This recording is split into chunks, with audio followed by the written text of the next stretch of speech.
welcome to The Process, a podcast about creative people and their creative process. I'm Kevin Hoogerwerf. I'm John Lee.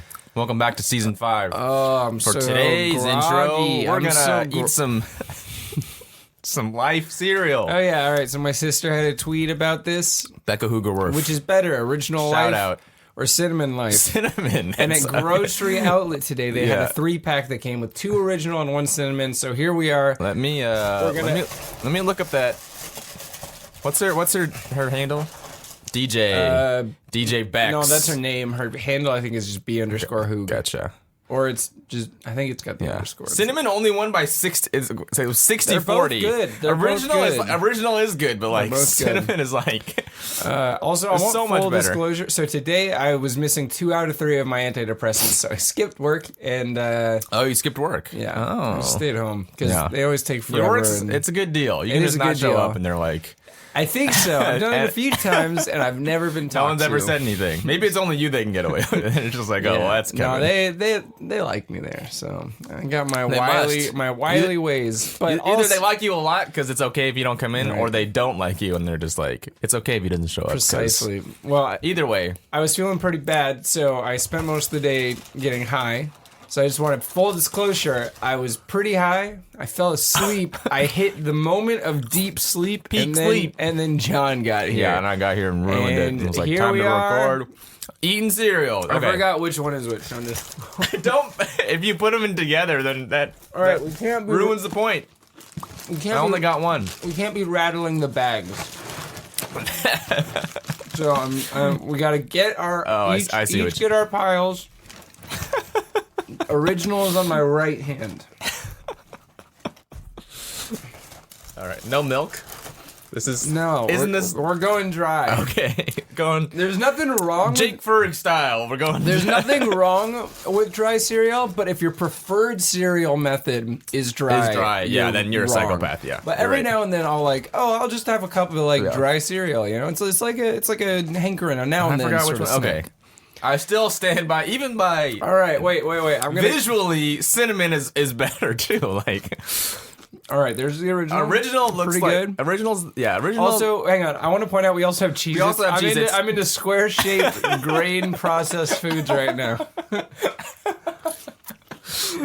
Visually, original looks bad too. It looks like fake. I mean, I don't know what it's supposed to look like.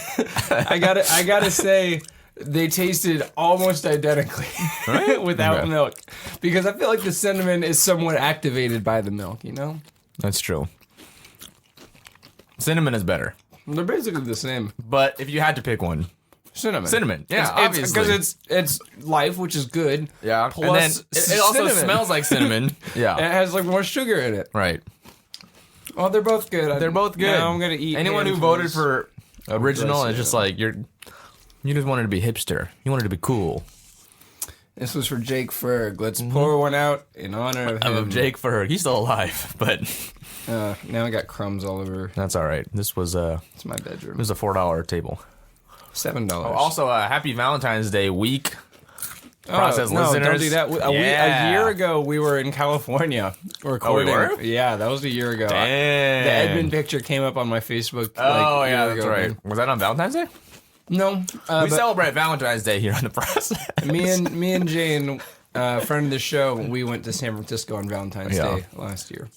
Do you guys? Was it like we're celebrating Valentine's Day, or was it like we're too cool to celebrate Valentine's Day? Celebrating Valentine's Day, but without we didn't go over the top romantic. We just had a nice day in San Francisco. That sounds nice. Yeah, it was great. Sorry to bring that up. You brought it up. Did I bring it up? Who cares? You probably brought it up. Who do we have today, John? We have Shannon Taylor. Speaking of California, Shannon Taylor of Awake But Still in Bed. Go check it out. They just got signed. I know, I saw that. And they recently put out a new album. So at Awake But Still in Bed, I'm pretty sure is the Twitter handle. Yeah, we'll have all the links below. Yeah. The album is a really long title. Yeah. Did not memorize it. I didn't either. But we'll have that in the link below too. Also, I do not have it in front of me. All right, yeah. So we'll keep it short because it's unprofessional to eat cereal. All right, I'm eating Cheez-Its. The Cheez-Its. Okay, that's really unprofessional because that wasn't even that wasn't even part of it. How is my thing more unprofessional? We have the power to just intro and then eat our food. I was just all right. Wait, are Cheez-Its? Where did Cheez-Its fall into this Okay. hierarchy? Are they Do the we want to worst? do Cheez-Its, Cheese Nips, and goldfish crackers? Yeah, the cheese nips need to be like It goes in the shape of Nickelodeon characters. It goes goldfish crackers, Cheez-Its, Wait, Cheese no, Nips. Cheez-Its are better than goldfish crackers. That's not true. That's true. Yeah. And also, original goldfish is better than Flavor Blasted. What? That is crazy. That is Unpopular crazy. opinion. That's I know. crazy. Okay. I've held this opinion for years, and people always disagree. Flavor Blasted is What too about- much flavor. You sound like a kid in a Flavor Blasted commercial, and his head explodes with the cheese powder. There's too much flavor. Whoa! All right, let's And we can also let's also do fruit-based gummies as well, like Gushers, Fruit by the Foot. Charlie Bright Crawlers gummy ones. No, that's like candy. That's like 100%. it's different than fruit snacks. Candy is different than fruit actually. snacks. Yeah. I Like Gushers, Fruit by the Foot, and Fruit Roll-Up. The Nickelodeon fruit snacks where you had the cat dog and they were Right. different flavors. That was a good and one. then Cat Dog was also Cheese Nips too. Cheese Nips also always had. Yeah, cat dog Yeah. got all like the rejects. Yeah. Is Cheese Nips the same as Cheez-Its, or is it two different No, gummies? two different companies. Two different gummies. And Cheese Okay. Nips is I like don't- Cheese Nips way they- worse. Yeah, they don't exist anymore, do they? They certainly do. Really? I thought like they're certainly driven out of business. Okay. No. Flavor Blasted Goldfish is better than. I will die on most- that. that's hill. crazy. That That's- is like I feel We're gonna that lose so, listeners. All right. I feel that so strongly. We also have to have the pancake waffle French toast discussion at some Right. point. No, we did that already. Oh. In Linnea's episode. Right. That's Yeah, right. we decided that pancakes are the best and pancakes. No, Pancakes? sorry. Waffles are the best. Excuse me. Waffles are the best. Pancakes are bad. All right. Well, if we already did it, Yeah. let's just ignore it. Throw it to the side. I agree. Pancakes are bad. Yeah. Goldfish, not flavor blasted, are good. I mean, yeah. They're- In my opinion, it goes goldfish, unflavor blasted, Cheez-Its, goldfish flavor blasted, I don't know, garbage, and then cheese nips all the way at the cheese bottom. nip. Shannon Taylor. Shannon Let's Taylor, get into it. and we join them in a conversation already in progress. Like right now. We could fade in right now. Yeah, it's, This is the thing we do every episode. But so how's the tour going? This is stop number 6, like you were saying before. Yeah. It's going really well. We've had a lot of very positive shows, and just the group that I'm like, the group of people is very like it works really well together, and everyone has just been really nice, and all the shows have been very, very good. Hasn't been anything too like uncomfortable or weird happen. No. Right. And Did you know about like all the venues before you got there? Because I think that's really scary to me. It's like if you just show up and it's like this is like a barn in the middle of nowhere. Yeah. I guess the short answer is no. The only one that I've actually played a show at before was the Crocodile in Seattle, which I did cool. with Junior Atterberg last year. Awesome. Is it as like simple as like do you just like cold call these places and you're just No. like hey, or is it you got to be connected? Well, I know the people who book at the places that Gotcha. yeah, it's like each venue is different. This one, the show tonight was super random because my friend Tommy was trying to help us with the show for forever, and we just couldn't get a show at any no. Gotcha. venues. It was super weird. Good job, Kevin. And then Proud of Tommy, you. Kevin, you came through, so thank you so much. yeah, it was just like super coincidental because we had like I'm from San Jose, and Shannon is also from San Jose, but our contact is someone who's not from San Jose, so it was just like Yeah, that is weird. I don't know. And then you played in Junior Adelberg as well, right? Yeah, I did. Which is Devin's band. That he was Shout out to playing Devin. Yeah. Friend of the show. We talked to him a little bit like the San Jose music scene. I want to know like what your take is on like what kind of a community it is and just the general vibe and how you got into it. Well, it's funny because there's lots of different sections of the San Jose music Right. Is scene. it? Would you say it's kind of cliquey or just different sections?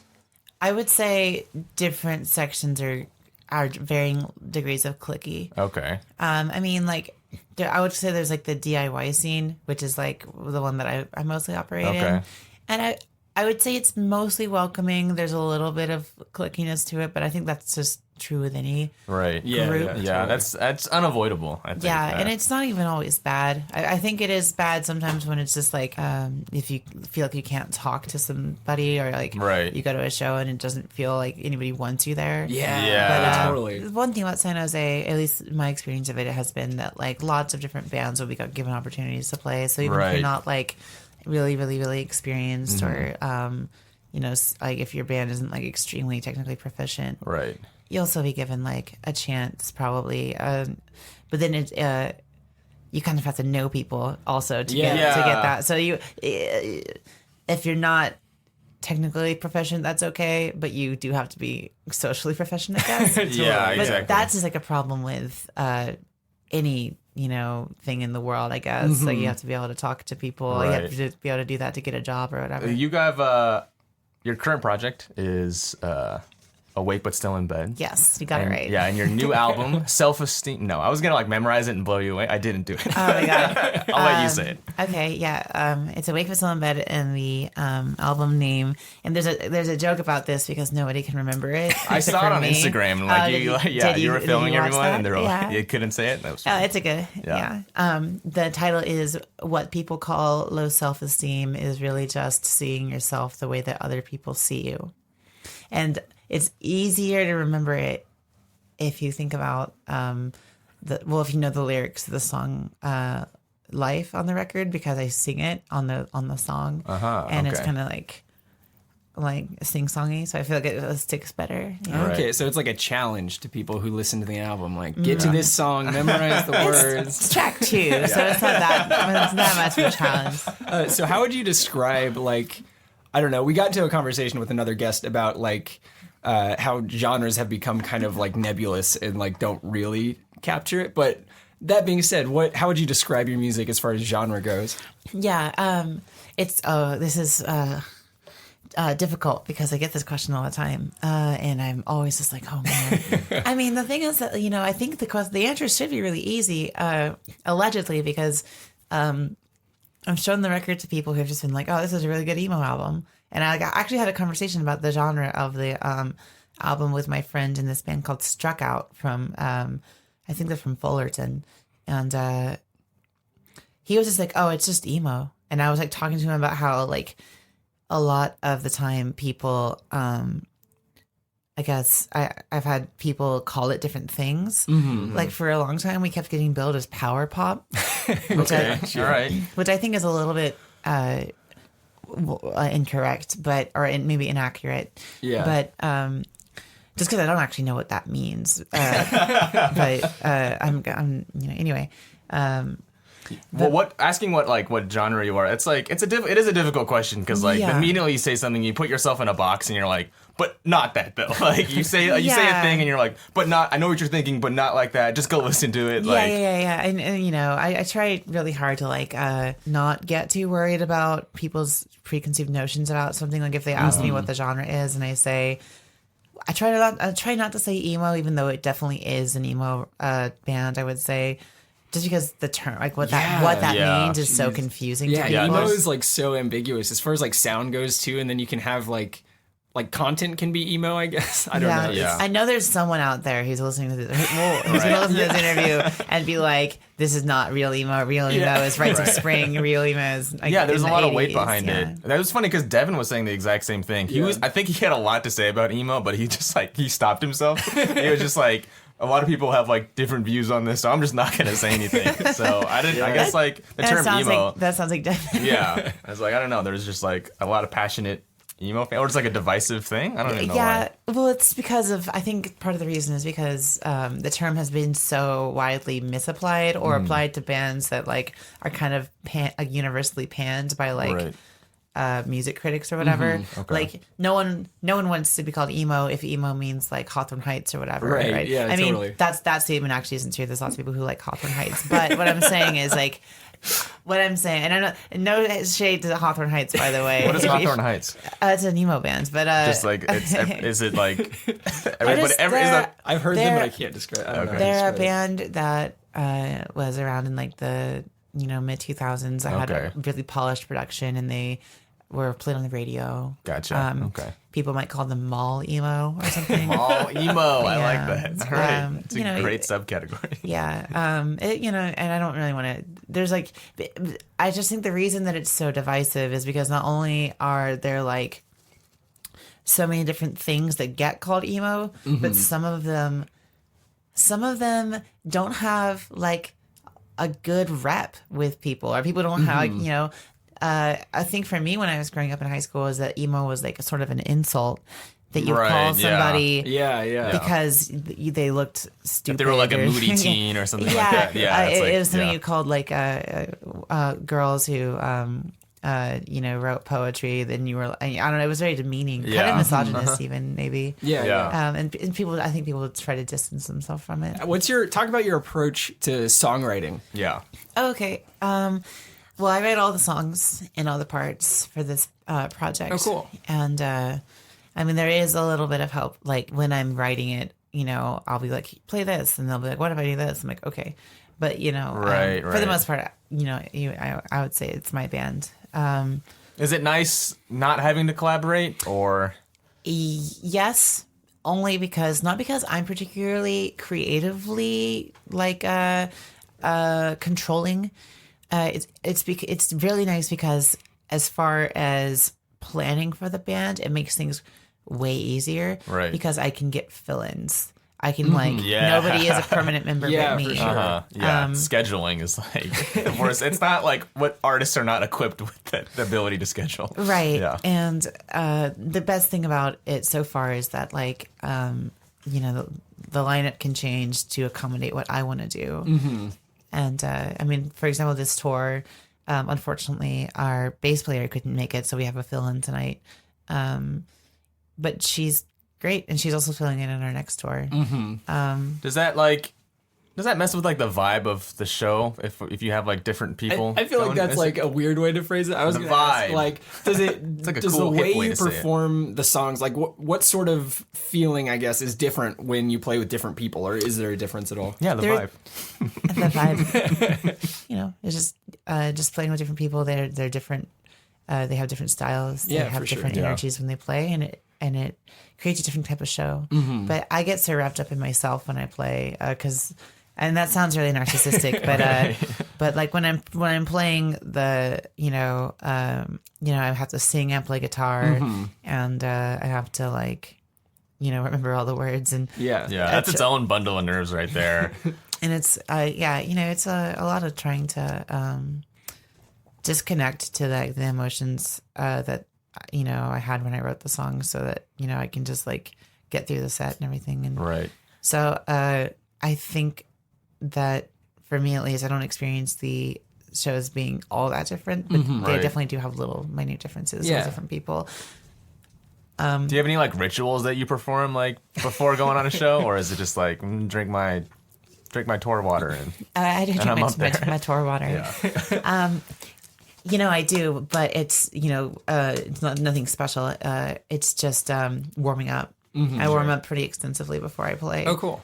I do vocal warm-ups and I do guitar warm-ups. where did you learn to do vocal warm-ups? Is that just like do people YouTube that, or is No, it like vocal lessons. I took vocal lessons. vocal lessons? Okay, cool. Yeah. And they're really annoying and everyone hates it. I was gonna say, when you like you hear people, I hear people doing that on the bus. That's like the only it's the wrong reason- time to do that. Because I went to like music school for like a hot second, but I didn't know that. yeah. Well, it was what? audio. It was like Oh, okay. audio Oh, school, okay, and so we had to gotcha. take it. But Who are you? man, I Yeah. got high earlier, so I keep my train of thought. It's just gone. Sorry. Maybe that's why I did. Maybe that's why the soundboard. It's my birthday. Didn't work It's my earlier. birthday. Happy today. birthday, I wasn't Kevin. about to have a birthday without getting high. at Happy noon. birthday. He's Thank you. 26.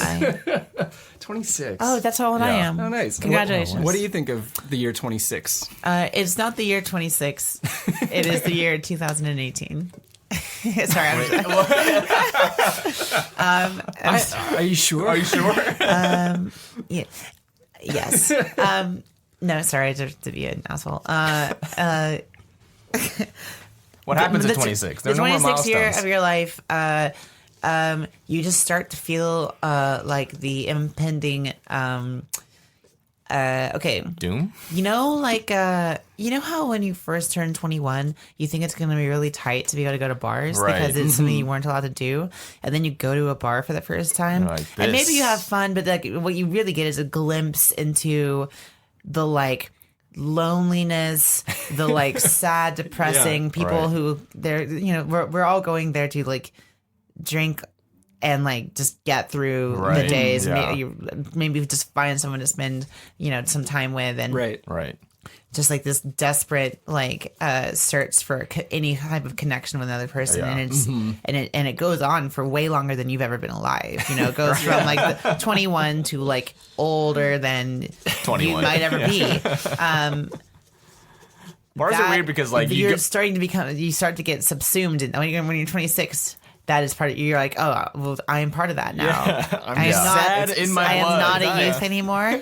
Yeah. And I'm not excited about anything. Totally, yeah. No, I've definitely been getting that feeling of just like I go to shows now and I feel weird because I'm like the oldest one there, depending on Right, like yeah. what show it is, I guess. But and I've come to appreciate like musicians who have been around for a long time, because then you show up and it's like everyone there is like 30. I don't know, it's just kind of a different vibe. Yeah. Thanks. Yeah. Didn't we kept saying that when we were in San Jose, didn't we? Maybe because maybe it's just now that yeah. we're saying vibe again. Something about San But Jose. I just Yeah. emanate San Jose. Vibe. It's a cool vibe. Well, bars have a weird vibe because like I think you go there for like again that human connection, but then none of them are built to have human connections because like the music is really loud and like it's really dark, and it's like why did we come here for conversation, quote unquote? Yeah. I mean, I don't know why we go besides that.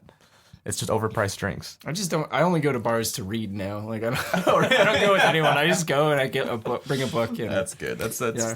that's an old man thing. I try to avoid bars. Honestly, Yeah. they sort of make me uncomfortable. totally, yeah. I was talking to my coworker about she's about to go on her she just went on her 21 run. And I was like 21 runs and weddings. It like makes the illusion that like this is about the person, but it's not. It's about everyone around you having a good time, and you're like almost at your expense, kind of. John just got married. I just got married Oh, really? in August, Congratulations. and like my wife and I were like, "Oh, this is a wedding for us, and it's gonna be like our day." But like slowly we start to realize, like, oh, it's about like having what flowers my mom wants, and like inviting my dad's friends, and like inviting Yeah. some friends, and like what food will they like, and like at the end of the day, it's like it's a party we throw for everybody. See, I want to parachute into my wedding and like land on a horse and then Backwards. All right. As long as I'm your MC. If you do that, you Yeah, don't I'm your need to best man. have anybody else there. You can just do that That's by true. yourself. Yeah. I don't even need like anyone to marry. I should just do that. Yeah, you can just do it. Hey, just do it yourself. Yeah, that's true. That's true, Oh yeah. man. And Right. welcome to my podcast, how to do it yourself. Yeah. Yeah. No, don't be sorry. We sidetrack a lot here. I've been like trying to remember a question for a long time. Okay, so what is like the lyrical content of your music? And is it mostly introspective kind of, or? It is entirely. Yeah. Gotcha.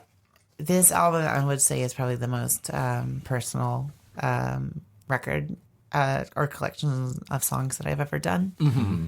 And when I first was writing it, I was actually really scared that people were Yeah. gonna like read them and be like, "Are you okay?" Like, maybe Totally. be uncomfortable around me or something. I was sort of anxious about it. Almost didn't want people to hear what I had to say. But then I cranked the vocals up really loud in the mix, so I guess I got over it. Yeah. Yeah. I mean, how long did this process take? Well, I mean, I guess you could say it took a really long time. One of the songs on the album is 7 years old. Dang.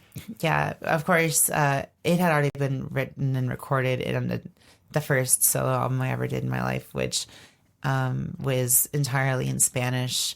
And like, awesome. I know, it's really confusing. Do you speak Spanish? Not natively. I studied it in high school. The reason I actually went off on this in like another interview I did on another podcast. So if you want the full scoop, check out "Don't Bring Your Dogs." I listened to that actually. Oh, okay. Yeah. Well, then you should already know about this, man. You can check out their interview with me, and I go further into detail. But basically, I it was a mixture of I was studying Spanish and I wanted to get better at it, and I also like was really insecure singing like personal stuff around my family because they didn't like my vocals and they would make fun of me or like tell me to shut up if I was singing around them. Yeah, I know it was not very. They weren't very supportive of me when I was in high school. So you switched to Spanish. So I was singing Spanish so they couldn't understand what I was saying because all my stuff was about them. Interesting. And also it's like personal feelings I didn't want them to know that I had. Yeah. I wrote a song about someone that I was like in love with, you know, and I didn't want them to like make fun of me or whatever. Interesting. Yeah, but I know that's kind of weird. It doesn't make any sense, but no, I think it's like it like proves your work ethic. It's like I'm gonna learn another language to like get my feelings out. I would just be like, no, screw that. Like, well, it's also like I mean, it happens with comedy and music. Like just the vulnerability of like putting yourself out there and being like, this is what I think about, and I probably wouldn't share in any other way other than this. At least that's how I tend to be. right. Yeah. Well, definitely there's stuff on the record that I am talking about that I would never tell anybody or that I would never feel comfortable talking about to people unless I knew them really, really well. And so in that way, if people like, I kind of feel like, I don't know, I felt kind of naked when I was first like doing the record. And I don't know, at this point, you know, since it's all like been put into like Bandcamp lyrics sheet or whatever, it feels very distant from me. Totally. But you know, it was really I guess important in a way because getting all of that out actually helped me a lot. Like it helped a lot with my mental health and super cathartic. Getting through some of the stuff I was going through because it used to really freak me out, the stuff that I am singing about. Right. Yeah, and there's like a certain with like introspective stuff like that. There's always like a certain amount of stalling that comes when like comes to releasing it. For me anyway, there's sort of just like you say if something's like really revealing. I always say that it's bad because I don't want anyone to see it. Even though if it's like good, acceptable material, I'm just like, this is bad. Oh, this needs like more work. I need to work on this for another 8 years. I totally know what you mean. Yeah. I think that's part of the reason that it took me so long to write all these songs. I mean, the song that I'm talking about that was 7 years old is called Floor. And originally the lyrics were not about what they are now about. I mean, they were about the same person. It's actually kind of, I would say it's interesting, I guess. That's kind of a weird thing to say about my own music. But it was originally about somebody who I was really, really, really excited to spend a lot of time with because we lived across the country and I was going to move in and like we were in a band together. And that it was basically like a love song to somebody who at the time I thought was my best friend. And it was all in Spanish or whatever. And then, when I was writing this record, I just dug it up and I completely like, it's just all the same like chords, but I completely changed the instrumentation. Oh, cool. And like the style and which is kind of why it's like the least emo song on the record, I think, because I hadn't heard emo at that time in my life. Right. Like, so I wrote music kind of differently. But I changed it sort of to be, like an updated version of how I write music. And then I updated the lyrics to be a more realistic take on like what actually happened with that relationship because it did not go well.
it's time for the heavy act. Oh no. Heavier act. Yeah. Like it doesn't. We've been through this before. We overhype it. We overhype it. It's still we get deep, but It's whatever. It's whatever though. Down to get deep. Down to get deep. Get those boots out. We've had Those it. deep Was this boots. described in season 1? It's like a hammock. So like our structure is. This like a was hammock. not. So we I've never heard this. We start. You start higher up. You've I never didn't say explained this. it. To It me. wasn't me. And then it goes Really? lower, and then it goes back up. Or it's Yeah. like a hammock. It's like a It hammock? might have been Ben Craval. Or like a, Oh, really? Or Oh, like wow. the letter U. Yeah. Or Like a letter or U. like a half pipe. That's true. There's a lot of things it could be like. Mm-hmm. Like a bridge. The bridge is bridge? pretty straight Yeah, I was across. gonna No, say, but a like bridge like is one like- of the that goes across like a canyon, like one of those swingy. Oh, like rope a bridges. hammock. Oh, like the ones where you're fighting like somebody like a kind of like a kung fu movie, Or and like then in they Shrek. when yeah, or they're- in Shrek, yeah, Yeah. Oh, okay. And you like you step on the like wooden panel or whatever, and Gotcha. it like, breaks. Like Emperor's New Groove. Yeah, exactly. Alright, cool. There's a lot Exactly. of There's a lot of That's a trope. Yeah, that's a trope. U bridge things. Okay, cool. This is the heavy act. This is the this is heavy the act. heavy bridge. Yes. So were you born in San Jose? No, I was born and raised in around Dallas, Texas. Dallas, Texas. And then when did you move out here? Well, Or not out here. Not here. Out When I in say San here, Jose. when I say San Jose, I feel like I'm in San Jose. yeah. when anyone's around me, it feels like San Jose, baby. Yeah, exactly. We got That's why we're saying vibe. We've We're got saying more vibe. San Jose people here That's true. than non-San Washington, Jose. yeah. Or Virginia. Oh yeah, because Elijah's and born are here. So when I grew up in Mesquite, which is outside of Dallas, and it's a little suburb, and then I moved to Pennsylvania with my family when I turned 15, or like something around middle between 15 and 16, and then that's actually where most of my family lives now is Pennsylvania. Okay. And my older brother lives in Brooklyn now, but I moved to San Jose when I turned 18. Oh, cool. Basically, like right when I graduated Right. high school. Did you know people in San Jose? I knew the one guy that I told you about. Yeah. Oh, gotcha. Man, Yeah. that's scary. That was it was really scary. Yeah, that was awful. When I first moved, well, I mean, it was great when I first moved because it was just like endlessly, like we just hung out all the time, and we were in a band, and it was all this stuff. And you're on your own for the first time. You're Yeah, just I like, know, I I'm was like, having woo! Pop-Tarts for dinner. Like, Yeah, screw it, dude. And breakfast. And breakfast, Yeah. Oh, Pop-Tarts for breakfast. Don't tell anyone. But he was just not. I don't want to get into it, but he was. Right. He was just not stable, and he was pretty abusive, and that ended badly. And then I didn't have any friends for a really long time. It was about a year of just like working. Did you consider moving back? Or I did was actually, it... and then okay. I actually did move back. Oh, okay, you did. Yeah. So what happened was I was working this like pretty like crummy job at like a movie theater, and I had a hard time connecting to my like coworkers because Sure. I just didn't really didn't have anything in common with Oh, them. I totally know. When I was, I lived in New Mexico for a little. Like I just moved back For, like, for like 4 4 months. months, and like What part? Port Alice, New Mexico. Oh, cool. And we were just there for a few months for my wife to go to school there for a little bit. And like my coworkers were like perfectly nice people, but like I had just nothing in common with them, and just that in itself is just depressing. When you just, I don't know, especially in a town like Port Alice. Yeah, it's hard. It's hard. So I was dating somebody and long distance, and we had been dating for a Right. year before I moved, and we talked on the phone like every day. I didn't have very many friends, and I did meet Devin during this time, but I wasn't doing very well, and I didn't go out as much as I wanted to. right. I didn't really. I don't know. So eventually, I just moved back. I moved back to Pennsylvania. Dang. And we were me and the person I was dating, we were gonna move to Philadelphia together, and then that didn't work. And then I moved to Philly by myself, and I actually had a really good time, but it was during a really bad time in my life because like someone who I had strong feelings for, I guess, and like we separated because it was just like a bad time for our relationship, but it was like really crushing. Right. Because it was something that I kind of like poured myself into for Totally, yeah. whatever. And then that dissolved, and I was just in like a really bad place, even though I was really enjoying the city. And so then I just moved back, really spur of the moment, moved back to San Jose. Right. Gotcha. And I got my old band back together, and we were a band. We were active for a while after that. About, I want to say like about a year and a half, 2 years, and then and I've just been back ever since then. It's a lot of moving around. Yeah, it's been a while living in Santa Cruz too. And Oh, then I moved dang. back to San Jose. Were you able to find that sense of community, or like and find friends? In San Jose? Or Yeah, in San Jose, yeah. Oh, in San Jose.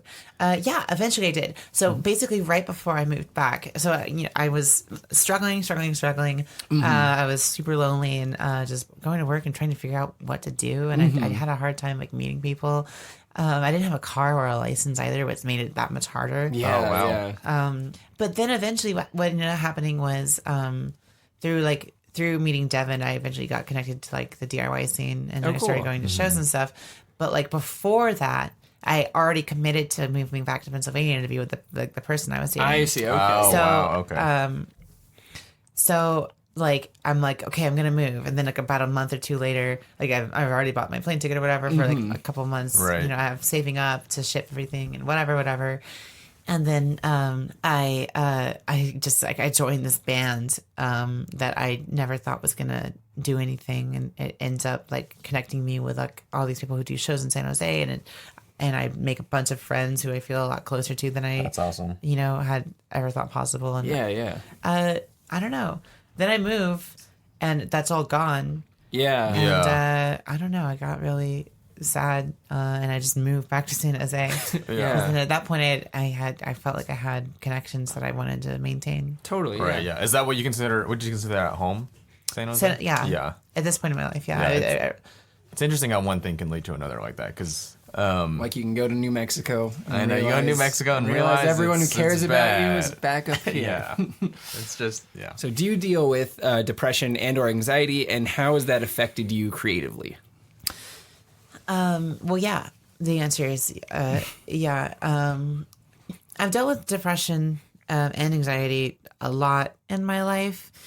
But, when I was growing up, I don't know, there was something about how hectic and awful my childhood was that I didn't basically ever get a chance to properly like deal with my depression or anxiety problems or like basically, I just came from a really abusive family, and but it was like me, and I have two brothers, and I have my mom and my dad, and they were separated when I was really young, and I don't want to get too far like into the details, but basically it got it was just a rough thing, and during high school, during like middle school, like after they separated, it was just a lot of like being caught up in their own Right. stuff, specifically like my mom's own problems with my dad. I don't know if I should be saying this stuff, but like, and it just like, I don't know. It was a rough, I guess, way for me to be raised, and so so to try to answer this more efficiently, so that was difficult, and I basically didn't get a chance to like ever process my own stuff. The only way that I was able to deal with the living situations of my childhood where I would completely like immerse myself in social situations. So I was like, me and my two brothers, we all have different ways of dealing with like stress and trauma and stuff. And my way of dealing with all of this was to completely block it out and just like immerse myself in being social. Yeah. I would say that all of us had our own problems like adapting. And even though I was social and I would make friends, I wasn't like fun to be around. I was very annoying. But I think as we got older, we all got better. Right. So anyway, that I kind of just like, I think what I would say happened was I spent almost all of my adolescence just ignoring my problems and trying my best to hang out with friends. And as soon as I did the thing where I moved across the country and was in California, and then that dissolved, and I didn't have a friend really, and I didn't really have like any friends. I just fell into like the deepest depression of like my entire life, and it lasted me a really long time. I felt like just like endless. God, this is gonna sound so corny, but it felt just like an endless darkness and like just nothing. Oh, for sure. And it wasn't even like every day was just like extremely painful. It was like every day felt like meaningless. Mm-hmm. I know. Yeah, I know what you mean by the corniest depression is the worst depression. You know what I mean? Yeah. And there's something depressing about moving too. There's just like you don't recognize any of the buildings. You know what I mean? Like there's or the faces. Yeah, exactly. Yeah. You don't have a place to go to see someone that you know. Right. Were you still able to like express yourself through creative ways? I started. Well, around this time in my life is when I found the band American Football, and I just like listened to their LP like on repeat like every day for like I don't know about like 3 months. Like there was a small period in my life where that was the only band like I listened to because it was the only one that captured how I felt. Totally, yeah, and made me feel. And then I got into other bands, but and I think that's like probably the silliest, most like emo thing that you've ever heard in your life, but I think it's it was like very, very meaningful for me. No, for sure. And I started writing music more and more at that point, and I kind of like I don't know, I became better at expressing my feelings.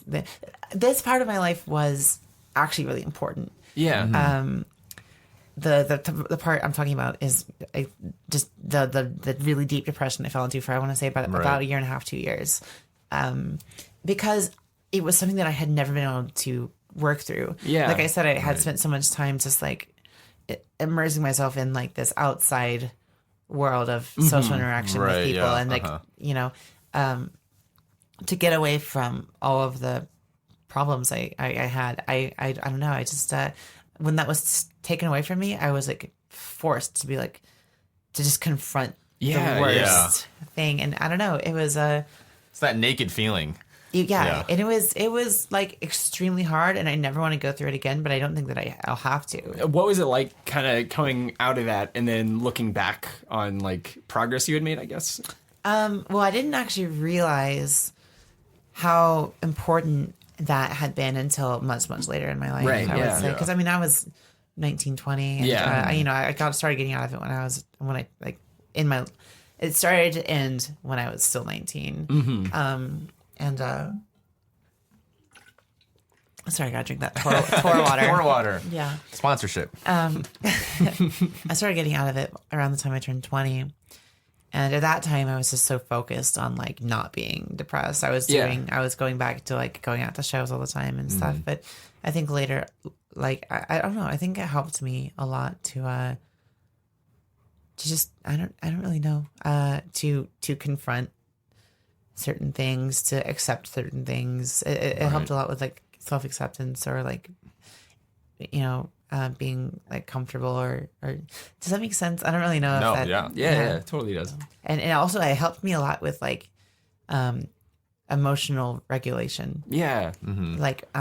Like understanding how I feel, and like being able to actually process it and go through the steps I need to handle an emotion. Right. You know how like there's like the stages of grief or whatever? Yeah. It's like going through that, to and finally getting to like the last one, which is supposed to be acceptance. Right. I think it was kind of like that, where I needed to go through it to learn how to like go through the stages in the first place. Exactly. Of just like, because I mean, I had a rough childhood, and I had never really come to terms with the fact that I didn't ever really have a childhood. Right. Yeah. Well, and at that age too, like for me, it was really late high school, early college of just like, for the first time I had enough experience being alive and dealing with like tough emotions that like I could look back and be like, oh, I just had no idea what I was doing or what I was feeling. And it's mind blowing when you're like, oh, that wasn't normal. Like, oh, that wasn't normal. Like I thought it was because I was a kid, and you're just like, this is how life is. Yeah. But you look back on, you're like, this other families were not like this. Yeah. Yeah. And I think it was very beneficial to have the space to realize like, oh, like these are problems I have because like I'm sort of like a broken person or whatever, and like I'm this way because of this, and like I'm sad about it, and I'm allowed to just be like sad about having had a rough childhood, about having not been taught certain things, about having to learn things a really hard way. When you're on stage, what is I guess your goal as far as how you express yourself? Because for me, I really try and connect with the audience, and like a show feels great for me when I feel like the audience got it. What does like a successful show look like to you? A really successful show would be if I don't hit some wrong notes. Yeah, for sure. But I try really hard to connect to the lyrics and like the emotions behind them, and just like, you know, what I'm singing about, and like and have it come out that way, because oh man, this is gonna sound really stupid. Get ready for this. I'm ready. We're ready. Basically, shows are really distracting environments for me. Social interaction is really distracting for me, and I use it as like a distraction from my problems. Right, yeah. Not all the time. You know, obviously you have to interact with people all the time. So, but like a lot of times, like, you know, you'll hang out with a friend, because you just don't want to think about how miserable you are. Yeah. Or Right, how, you know, depressed, or, you know, whatever you are. Even if I'm anxious, you know, if I'm anxious a lot of time, I want to be around more people, because then I feel less singled out, and like there's less attention on me. It's like things like that. Shows in general, I'll have so many things going on in my head. Yeah. So many responsibilities. So a successful show for me is when I can put all those distractions away and actually connect to my emotions in the middle of this extremely distracting environment. Yeah, Right, for sure. Totally. And because that is how I'm going to, like, I don't know, really have a fulfilling performance for myself. Yeah, and yeah. and I think if I have a fulfilling performance for myself, other people will. Right. Yeah. The hope is that they'll connect to it. Yeah, for sure. Unless you're writing really alienating music about things that nobody can relate to. This is my art. Yeah. Exactly. And I do think it's really important to connect to other people. But Yeah. Right. I think a really important part of connecting to other people is talking about your experiences in a way that other people can relate to them. Yeah, for Right. sure. I try to write my lyrics in a way where it's like it's about me and what I've gone through, but it's not You gotta consider completely- the audience. It's not Yeah. completely like unrelatable. Yeah. Right. I like to think that people can hear my stuff and relate to what I Right. have to say, at Yeah. least in a small way. Yeah, it's easy to hide behind art. You know, like people say like something that it's like, oh, that's bad, I don't like it, and you're like, well, it's art, it can't be bad, or you know, like that excuse for it's just like, it's like, oh, you're just interpreting it wrong, but like, it's important to consider that. Well, there's that middle ground. I think when I started writing music, and I'm like still kind of this way, but I was just very adamant about like, I'm not going to do something just so like someone will like it. I'm going to do what I like because that's interesting. And I realized like there's this point where like writing a song to be weird or jarring just for the sake of doing it is like people it's can not sense authentic. that. Yeah. Like It's immediately. just as corny as writing a song so that people will like it. Yeah, totally. Right. Yeah, Yeah, that's yeah. I mean, that like writing something just so it will be like surprising to Yeah. people. Unless, of course, like I think there's sometimes where that's okay. Yeah, I for think sure. if you have like a greater concept in mind where it's like a certain song is supposed to give you that thing because it like tells a story or something. Right. I don't know. Devin would do that a lot in his music. He would have something happen in a song that was supposed to give you a feeling of confusion because the song referenced, and that was really creative. Yeah, I for always sure. thought that was Right. really interesting. Because I don't think about things like that at all. So like, but I do think it's corny. I do think it's corny if you're like, I'm gonna write this thing, it's gonna sound really crazy. It's good to start like with this is for me, and then like eventually you have to like smooth out the edges and like harness it. Yeah, it's kind of a difficult balance. Yeah, it's Yeah, tough. and I It's a think balancing act for sure. I've heard that it gets harder and harder the more people hear your music. Oh yeah, Right, yeah. just because like I would guess it's because like there's just so many different people who are, like everyone's just like profound. no I'm trying. I just got high earlier, John. But no, like So many you just have like a huge variety, or like it's a diverse selection of people. So like they're gonna have. I feel like if you're like just in the same scene, like you'll kind of have one type of person who comes out to a show, but once you have like multiple scenes or like a mixture, it kind of seems like the way they connect to the music is going to be super different. Right. Yeah, totally. I was reading some interview that Doug March from Built to Spill did about how like different it was when he, you know, first wrote like the first Built to Spill records, and then like how they got really big, and like how his whole writing process like was changed from like reading people's writing about his music. Or, I think that's what happened. Don't quote me on that. That could be all wrong, but it's like I feel like that's a thing that happens, and it's you know, I feel sort of blessed now that, you know, like even though I knew that some people would hear my music, I wasn't terrified of like speaking to like a lot of strangers I didn't know. But actually, it was kind of scary because I was thinking about personal stuff to people that I do know. Yeah, and I was like, you might know what I'm talking about because you know me, and that's more terrifying. To me. Yeah. It's always weird because like, I don't know. It's weird having people in the audience that the songs are about, or like. Oh man, yeah. Luckily, I have actually not had that happen. Oh, nice. Yeah. Because most of the songs that are about people that aren't me are about people who I will never talk to again. Right. Okay, for sure. Yeah, it's interesting how quickly depression can shift to anxiety in that sense. Like you're depressed, you're starting to come out of it, and you're like, I'm gonna take what I went through and create it into something. Oh no, here comes the anxiety. Like because you're revealing like the real you. And anxiety is like an extremely important fuel for my performances. Okay. Because I have tons of anxiety before I perform, and then it just turns into this like it becomes this extremely cathartic thing for me. Right. Yeah. And You gotta then- harness it. You gotta harness it, because it's like fight or flight, you know. Yeah, and then I think that is part of the reason that touring is such an extremely positive environment for me, because what ends up happening is every single day I'm like going through this cathartic processing of my anxiety, and by the end of it I just feel so like, you know, like at the end of the day I'm like sleeping on the floor with my like 3 friends I've brought with me or whatever, Right, and I just feel like so at peace. Yeah.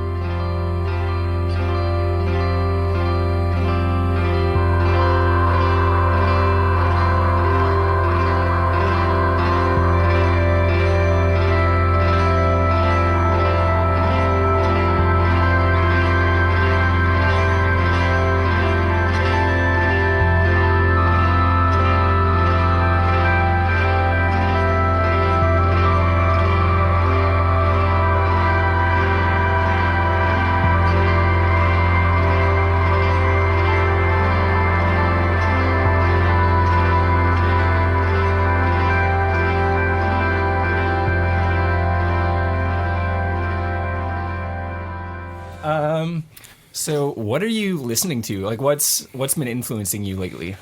Well, I listen to a lot of the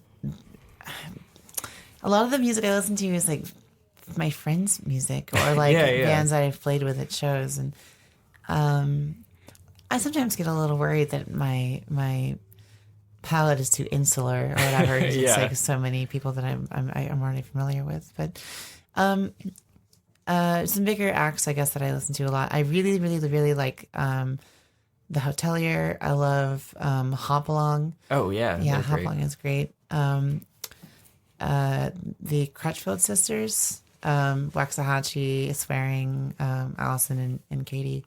I'm just really big fans of their music. Cool. How do you incorporate like certain influences? Like for me, I know I'll do covers of like songs I like, and then just in learning the cover, it'll like a song of mine will come out of it. Like, oh well, you know what? Actually, I should bring this up because my bandmate was actually asking me about all this. I think he was trying to prime me for like an interview. I don't know why he was asking me all these questions, but maybe he was interested. But one of my biggest influences is a band called They Might Be Giants. oh yeah, I love They Might Be Giants. Yeah, Knock them in the middle. Yeah. Oh, that's the one. That's it. Yeah, that's the one. John Linnell is one of my. He's one of the 2 members, and he's one of my favorite songwriters. But I don't think if you heard my music, you would really necessarily immediately take that away. Yeah, for sure.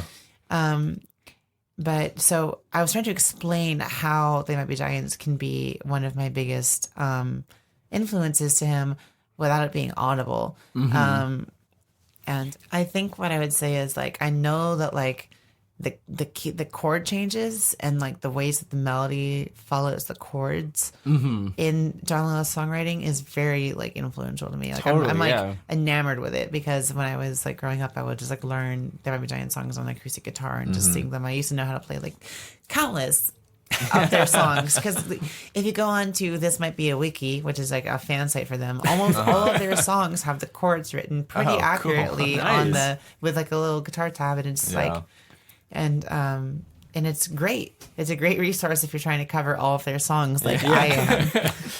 Well, I always love that, like, that feeling of writing a song and then after the fact looking back and being like, oh, like, yeah, the way that vocal melody kind of like goes there is from this band, or like this guitar riff is. It was sort of like how I learned how to like well, it was part of how I learned how to build melodies was like learning, because I mean I know a little bit about music theory based from my older brother being like an actually like trained musician who went to college for it. So I know like the basics of music theory, but like learning how melodies are built around like chord progressions or vice versa is something that I would attribute to like honestly learning a lot of There Might Be Giant songs on guitar. Yeah. And obviously I have tons of other influences that are completely different genre or stylistically very different. So that's why I would think that you probably can't hear it so well. Yeah. But I hear it For sure. when I listen to my music. Are you watching anything? Dragon Ball Z. I Nice. did not watch Dragon Ball Z. Really? And, yeah, people look at me, they're like, you're Asian, you have to watch Dragon Ball Z. Like, I just did. That's I don't really know. weird to say to somebody. Yeah, it's I don't know too many other Asians that haven't watched Dragon Ball Z, but I don't know. It was just like, I thought it was scary as a kid. Like, I don't know. It is kind of scary. Is it kind of scary? Okay, Piccolo yeah. is like a green Yeah, monster. the green dude. He kind of Yeah. scared me. Yeah. Lots of them are like really big muscle guys with like Yeah. veins. They look like they're gonna like I was a Pokemon Yu-Gi-Oh pop up. guy. Well, I watched it a ton when I was a kid, like when I was like 8, you know what I mean? 8, 9, up till I was about 13, because it was just like, I mean, it was a bunch of people throwing energy balls at each other fighting. It was super cool. Yeah. Was there character development though, or is it just about the Oh action? yeah. The Yeah? characters. All right. Vegeta goes from being like, you know, like literally like he wants to murder Goku to like later on. I can't believe I'm talking about Dragon Ball Z. But my housemate, I'll come home from work and I work like all day. At the job I work at, I work like 10-hour shifts, and then I'll come home from work and my housemate would just be like, "Want to watch some Dragon Ball Dragon Z?" Ball Z. And like Shannon pointed her fingers, by the way. Finger guns, yeah. Boom. Dragon Ball Z. Oh, because my housemate will point fingers. So I didn't even do that on purpose. It's just like my mind. Yeah, and I'll just be like, okay, and then I've just gotten back into it. Yeah. Especially with like Dragon Ball Z Kai. You know, it's like a little bit more gritty. You know, there's swearing in it. You know what I mean? I've never actually seen it. The filler is chopped out, so it's Okay. more concise. That's and great. it's way more watchable. Yeah. Was Dragon Ball like the original? Yeah, and, like, their I think kids so. or something? I actually never And saw then- Dragon Ball. And it was Okay. based on a manga as well. Yeah, both of them were. And then Dragon Ball Z is like they're adults. The right? only one, Or- I don't the know. one that wasn't based on the manga was GT. I cannot believe I'm talking about Dragon Ball. But that one was allegedly, my roommate told me that it was decanonized so they could make Dragon Ball Super. Which I've been watching that too, but they don't Nice. have all of them. My housemate doesn't like to watch the ones that aren't translated, so we don't watch the dubs. Oh, gotcha. Or we don't watch the regulars with subs. We only watch dubs because they don't want to watch like something with text on the screen or whatever. Right. So I've been watching that. I also like every once in a while I'll have a day off and like it's like a lot of times I'm really really busy. Even on my days off I can't do anything. But there'll be once in a while where my husband will be like, "Hey, Mindhunters, I want to watch Stranger Things," and like I'll just be like, "Okay," and then we'll like get really addicted to it and watch it all day. Did you watch Stranger Things season 2? No, not No. yet. I Me did. neither. I did. No. Because you can't- Is it better than season 1?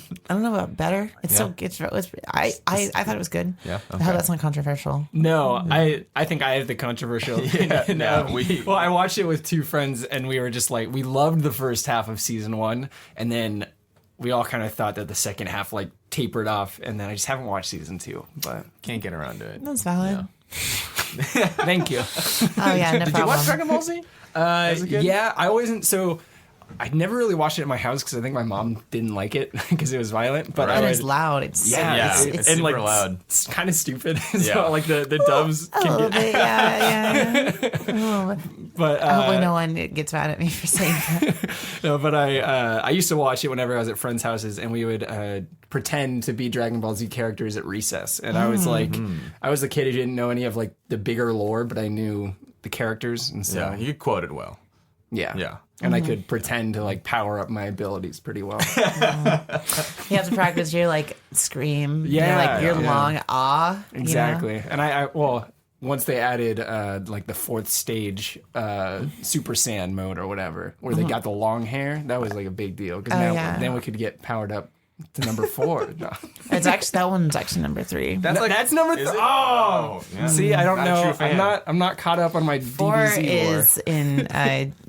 Oh my god, I don't even gonna answer it. Well, that's It's like when the they monkey one. Yeah. Yeah. But not the big monkey one. It's just the big monkey and they condense it and they harness the power and they're like the monkey tiny, one. and they're like, oh, I'm like half monkey. I'm saying That's like God. when they introduce like Mega Evolutions. I think and I probably got that wrong, but I know that 3 is the long hair one. Okay, all right. Yeah. not Mega Evolutions in Pokemon. In Digimon, when there's like Well, it also Did you guys- Pokemon. also in I Pokemon, didn't- also in Pokemon. Yeah, dude. Here's the thing. I don't actually watch very much anime, so But just Dragon Ball Z. like I mean, I think I did watch some Pokemon, but I never got that into it. I don't know Digimon. I had like the first pilot or whatever on VHS when I was a kid, but I don't know if it holds up actually. Pokemon Season 1 holds up. No, Digimon. Digimon doesn't hold I up. kind of don't. Pokemon Season 1 I holds kind of up. don't believe you. But Yeah. Pokemon's no, it's like so campy, and it's like they definitely wanted to make it campy, and it's like eventually the series got too serious. It took itself too seriously, and it's like this sucks. But when it didn't take itself too seriously, it's Yeah, good. it was a good time. for sure, I can trust it. All right. Yeah. Well, thank you. Yeah. Were you Again. genuine when you tweeted about Detective Pikachu? I thought you thought the Yeah. Detective Pikachu. Oh, There I was- thought that was a bit tweet. No, Pikachu talks now. Like it's weird. Have you seen the trailer for It's the? jarring. There's a 3DS game coming out called Detective Pikachu, and Pikachu It'll has give like you- a gruff voice. Yeah, and it's just it'll give you like, nightmares. Like, it's just- We gotta solve the case. It's so weird, but Well, it I looks wasn't fun. aware of it, and I kind of wish I still wasn't aware of it. a little bit. Well, just watch the trailer. You'll change your I don't mind. think I'm gonna watch the trailer, Yeah, Kevin. not right before No! bed. Watch it with breakfast. Watch it with breakfast. Yeah, I mean, just They like in eased the it- daytime. they Like it's eased scary. it- Yeah. They eased us into it with the new Pokemon movie where Pikachu could talk. And so then we were like, the So they have an concept made agenda. sense. Yeah, They're like Pikachu's gonna have a deep, exactly. gravelly voice and Well, be a detective. in the movie, I think it was like a high pitched, like weird, squeaky voice, and then they changed it for Detective Pikachu, which I'm happy about.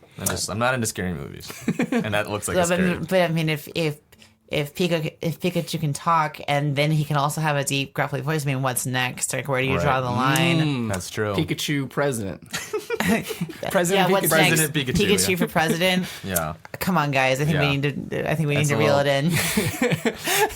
I would like that. I would vote for I'd Pikachu. vote Would you for vote? president. Okay. I mean, I guess he would probably be the most powerful like being if he existed. Maybe that would be bad. I don't think any Pokemon. He could should be have like much he power. would be like some type of a what do you call it when they're dictator, like a violent dictator with Yeah. ultimate power, because he could just shock you to death if you didn't agree. It's That's time. true. It's time maybe for Pokemon to be on top, though. Right. Yeah. You know? I know they've Maybe been on maybe bottom they'll for be too better long. for the world than humans are. Exactly. Yeah. They've been subservient for too long. I kind of like how we were talking like about like my like really like intense like you know negative childhood experience or whatever, and like It's a really hammock. personal stuff. It's a And now hammock. It's a talking about Pikachu, yeah, We're at Pikachu for president. Pikachu for president. So we're gonna, I think, cut this part a little bit short just so we can set it for the show. But we're here at the takeaway, and so how the takeaway works is if there was like one snippet that for some reason somebody just fast forwarded to and is the only part they heard, what would you want them to be left with?